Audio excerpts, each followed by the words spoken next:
Inspector साहब, आप जैसा समझ रहे हैं वैसा कुछ नहीं है, वो तो बस। ऋषित इतना ही कह पाता है कि इंस्पेक्टर रवि उसे कुर्सी से उठाकर कहते हैं, मुझे तुम पे शुरू से ही शक हो रहा था। ये जो तुम भोला बनने का नाटक करते हो ना, ये मेरे सामने नहीं चल पाएगा। तभी रवि पास में खड़े कांस्टेबल प्रताप को इशारे से कहता है, देख क्या रहे हो, चलो लेकर थाने से। जिसकी अकल ठिकाने लगाते हैं।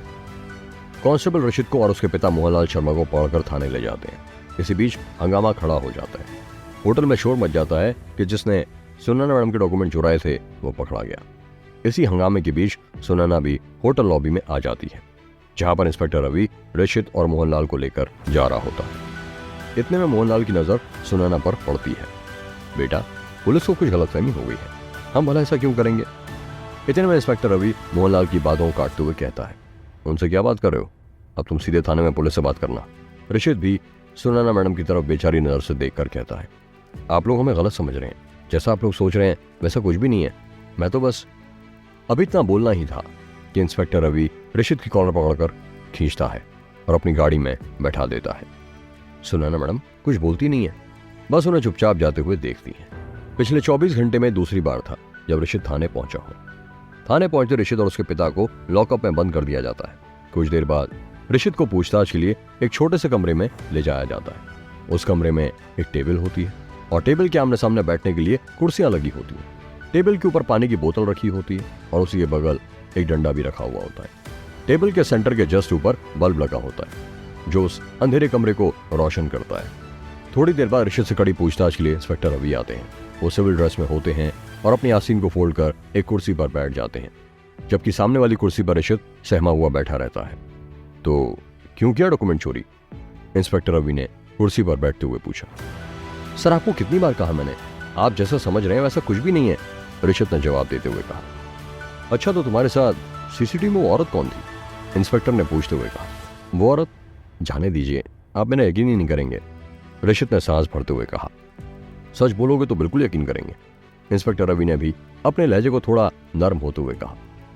तो सच यही है कि जिसे आपने सीसीटीवी में मेरे साथ देखा था वो कोई और नहीं बल्कि मेरी बीवी पाखी है, ऋषित ने जवाब देते हुए कहा।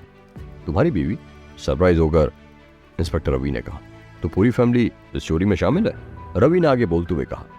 अरे आप बात समझ नहीं रहे हैं, नतीजा पहले ही बता दे रहे हैं। फ्रस्ट्रेशन अब धीरे धीरे ऋषित के ऊपर आने लगी थी, लेकिन अपने आप को संभालते हुए उसने आगे कहा, मेरी बीवी भी उसी होटल में रुकी हुई थी। ये बात पहले मुझे नहीं मालूम थी, लेकिन जब हम चेक इन कर रहे थे तभी हमने देखा कि हमारे बगल वाले स्वीट में मेरी बीवी और मेरी सास दोनों मौजूद थे। अच्छा, रवि ने ऋषित की बात पर हामी भरते हुए कहा। ऋषित ने अपनी बात को पूरा करते हुए कहा, वो लॉबी में सिर्फ मुझसे मिलने आई थी, इंस्पेक्टर रवि ने आगे कहा। तो फिर तुमने झूठ क्यों बोला कि तुम सुबह 5 बजे अपने पिता के साथ टहलने के लिए निकले थे, जबकि उस वक्त तो 3 बज रहा था, ऋषित ने सवाल का जवाब देते हुए कहा।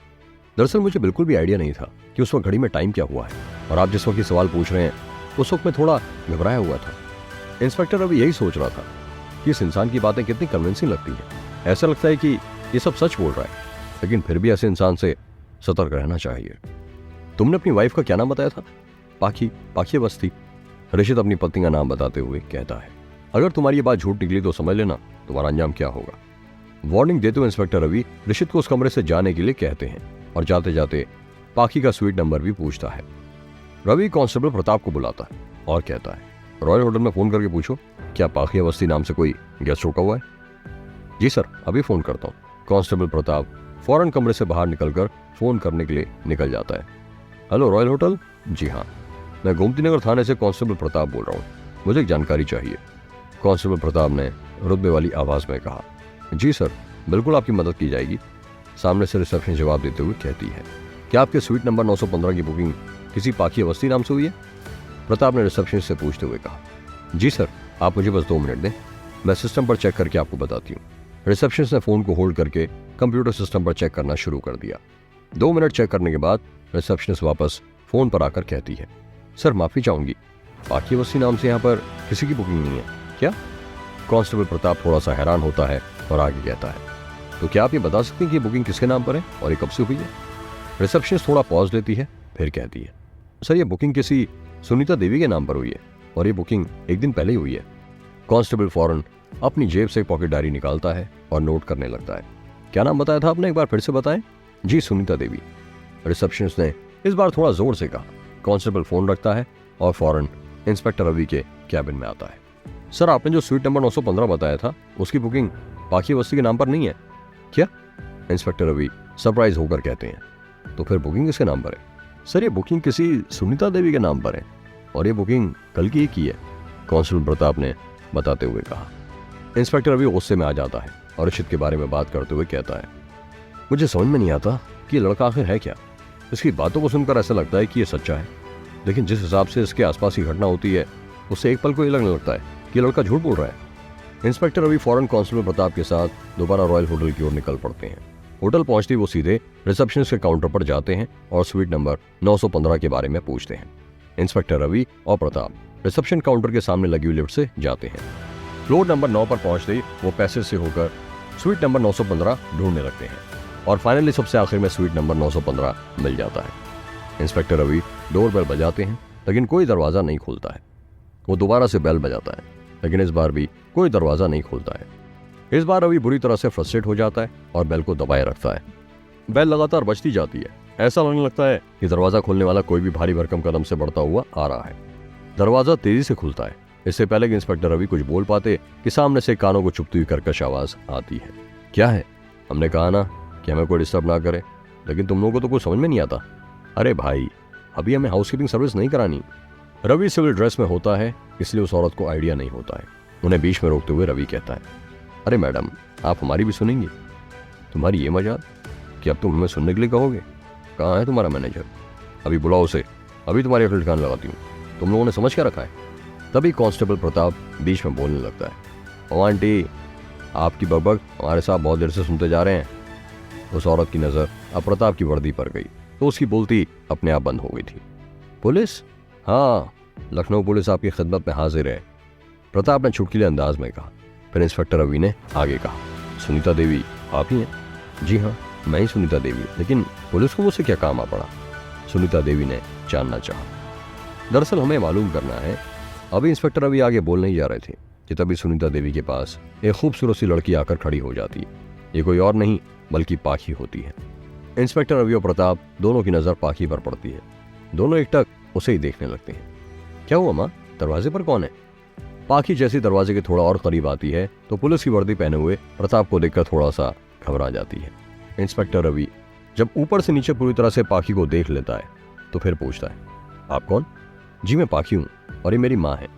पाखी अपने माँ के कंधे पर हाथ रखकर कहती है, आपने बताया नहीं कि आपके आने की वजह क्या है? सुनीता ने कहा, हाँ तो मैं ये कह रहा था कि आप किसी ऋषि शर्मा को जानती हैं? ये नाम ऐसा था जिससे सुनीता देवी कभी सुनना चाहती थी, लेकिन किस्मत ने ये नाम उनके पल्ले ऐसे बांधा है कि ना चाहते हुए भी उन्हें बार बार इस नाम को सुनना पड़ता है। बदकिस्मती से हाँ, 6 महीने पहले अपनी बेटी की शादी मुझे उससे करवानी पड़ी।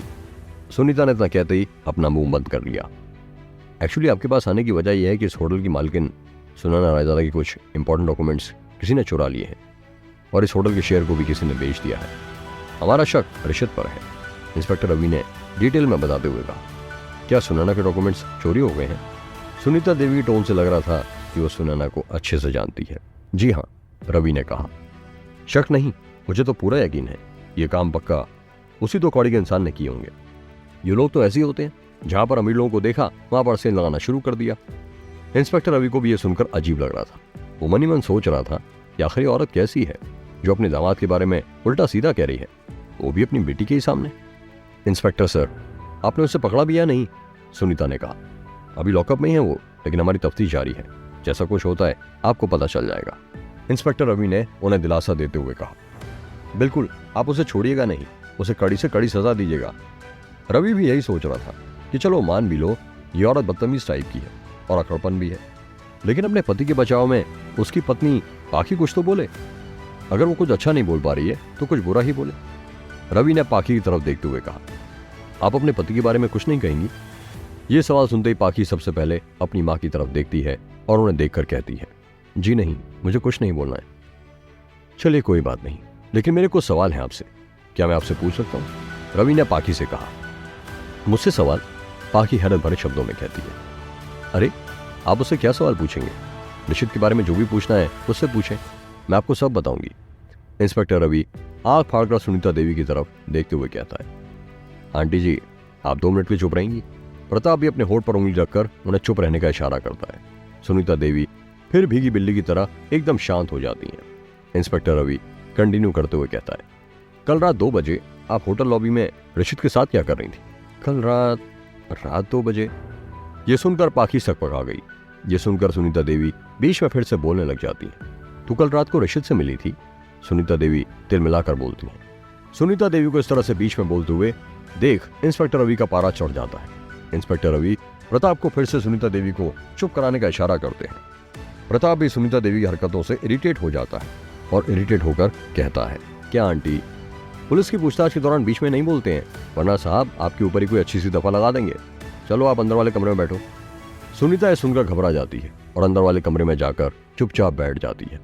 इधर इंस्पेक्टर रवि अपनी पूछताछ को फिर से जारी रखते हुए पाखी से कहता है, आपने बताया नहीं कि आप ऋषित के साथ रात के 2 बजे लॉबी में क्या कर रही थी, और आप दोनों पति पत्नी होकर भी अलग अलग स्वीट में क्यों रह रहे हैं? इन सवालों को सुनकर पाखी नर्वस हो जाती है। अपनी जिंदगी में उसने पहली बार पुलिस का सामना किया है। उसने अभी तक इस तरह से पुलिस को सिर्फ फिल्मों में देखा था। उसे दुनिया को एक्सप्लोर करने का मौका ही नहीं मिला। ना तो उसके कोई दोस्त थे और ना ही वो घर से कहीं बाहर जाती थी, बल्कि वो तो हमेशा अपने माँ के पल्लू में बंधी रहती है। पहली बार पुलिस उसके सामने है और वो भी उससे पूछताछ कर रही है। पाखी के चेहरे पर पसीना ही पसीना था। इंस्पेक्टर रवि पाखी की नर्वसनेस को भांप गए थे। उन्हें सोफे पर बैठने को कहा और सोफे के सामने पड़े टेबल के ऊपर रखे फ्लास्क से जैसी गिलास में पानी डालने के लिए हाथ बढ़ाया, उसकी नजर वहीं पास में रखी फाइल पर पड़ी। उस फाइल का रंग उसी तरह का था जैसा सुनैना ने बताया था। जब पाखी देखती है कि इंस्पेक्टर रवि की नजर फाइल पर पड़ गई तो वो बिल्कुल घबरा जाती है। कहीं ये फाइल सुनैना की तो नहीं? कहीं ऐसा तो नहीं कि ये फाइल पाखी नहीं चुराई हो? क्या सुनैना के खिलाफ कोई बड़ी साजिश रची जा रही है? जानने के लिए सुनते रहिए कहानी का अगला भाग सिर्फ पॉकेट FM पर।